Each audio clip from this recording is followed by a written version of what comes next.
yang 5 milyon na yan na ibibigay di umano ni Mike Defensor sa kanila.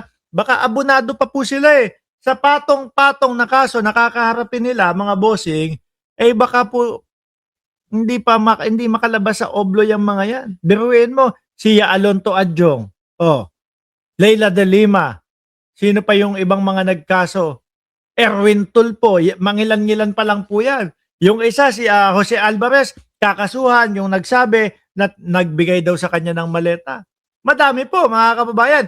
Ngayon ang tanong natin, ilan po kayang mga congressman, mga bossing, ang pinadalan nila ng sulat na iniengganyo, na i-endorso po, na i-impeach si Pangulong Bongbong Marcos? Ilang kaya yung ganon? Kaya ang style ni Baligod, mga bossing, yung tipo bang, meron pa kaming mga papangalanan, hindi muna namin sasabihin sa inyo upang sa ganon, makapag-antay, matakot yung mga congressman, mga kababayan, naku, kapag hindi ko to isinulong, pinursige, sasabihin nila may maleta din akong natanggap kahit wala naman.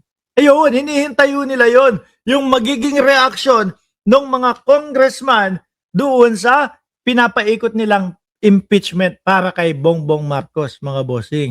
Pagka hindi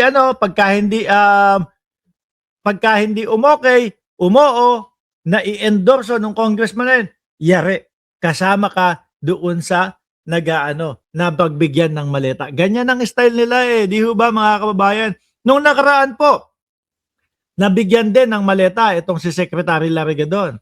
Ano po ang laman? Mary Grace at Piatos po, mga bossing. Ngayon, ang tanong dito, syempre papalapit na po ng papalapit ang impeachment, mga kababayan. Ang tanong natin, ang Vice Presidente kaya ay makapag-produce ng Mary Grace Piatos?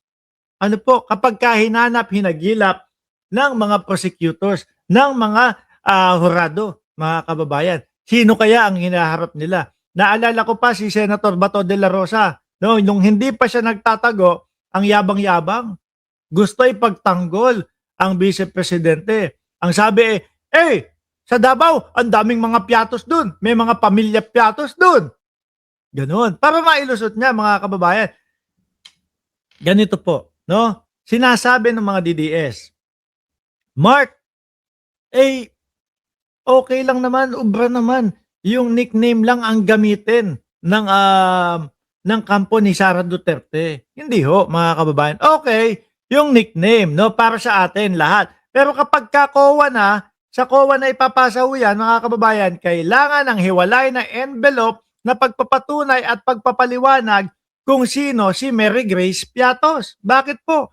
Dahil sabi ko nga sa inyo, nung mga nakaraang mga vlogs natin, kapag hinayaan lang po na mga nicknames, alias lang po ang ilalagay dyan, yung iba pong mga nakatanggap ng confidential funds, sasabihin lang po nila, bumili kami ng impormasyon dito sa ganitong tao na to, dito sa pangalan na ito.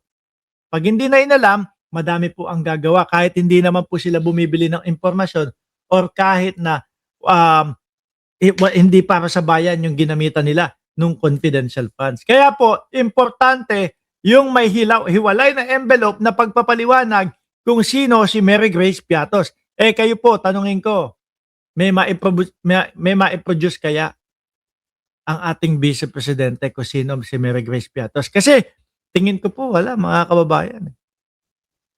Unang-una doon po sa mga sulat, ilan yon?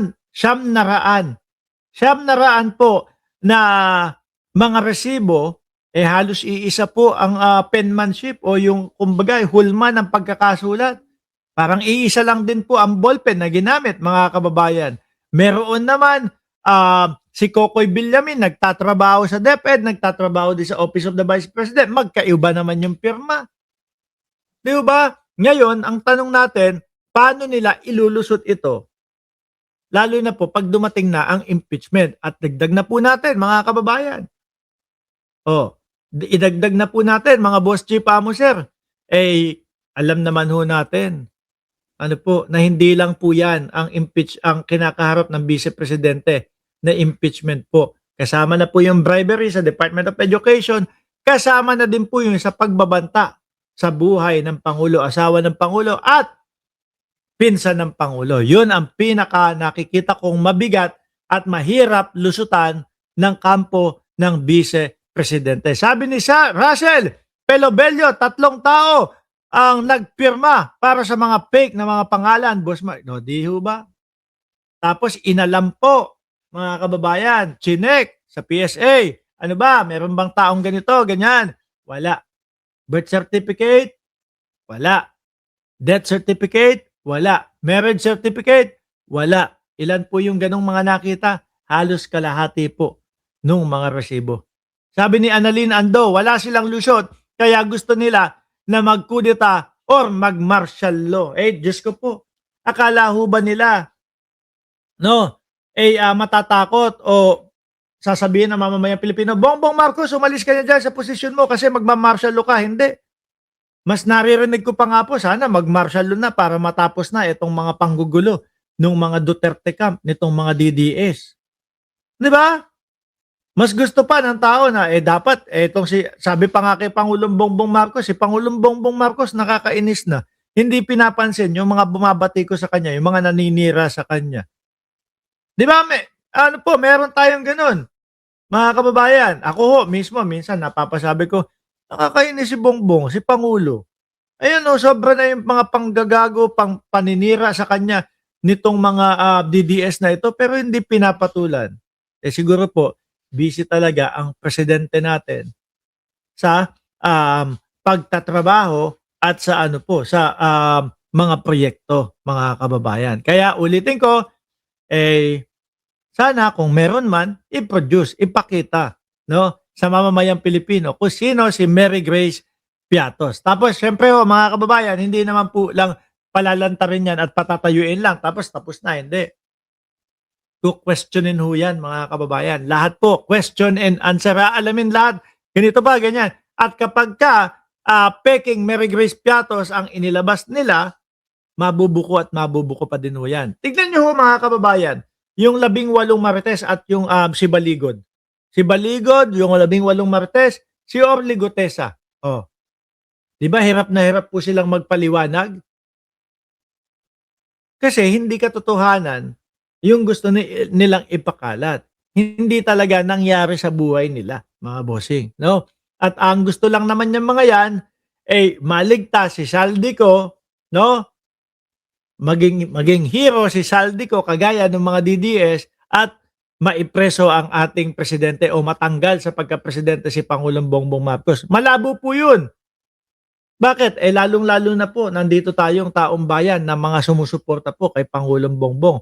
Sabi ni Annalyn, kasi alam ni PBBM, aksaya lang sa oras yang mga taong ganyan. Correct. Tapos, ang vice-presidente, nakita mo, sabi niya, hindi ko naman talaga gustong agawin yung posisyon ni Bongbong Marcos. Pwede ba yun?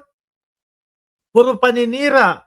Puro gumagamit daw na ipinagbabawal na gamot ang ating Pangulo. Wala naman po silang maipakitang mga ebidensya. So ano ibig sabihin nun, mga kababayan? Ibig sabihin, pinupolitikin nila ang ating Pangulo, sinisiraan para masipa sa pwesto at sino ang papalit? Ang vice-presidente. Di sana ho, mga kababayan, hindi nakikisali ang ating vice-presidente doon sa mga gawa-gawang issue at doon sa mga walang katotohanan na mga ibinibintang sa kanya. Di ba? Pero hindi, nakikita natin, isa siya doon sa gumagatong, isa siya doon sa nagpapakalat ng maling impormasyon. Tapos sasabihin, hindi daw niya gusto na agawin ang posisyon ni Pangulong Bongbong Marcos. Sino po ang maniniwala doon? Di ba? Sabi ni Sir Sunny Reyes, baka si Bato, si Mary Grace, ang pangit na babae. Uy, grabe. Andiyan na po si Ma'am Suzuki. Sabi ni Lance Christian Baldanzo, yung Elsa ni Peter, live selling. Yung ganun.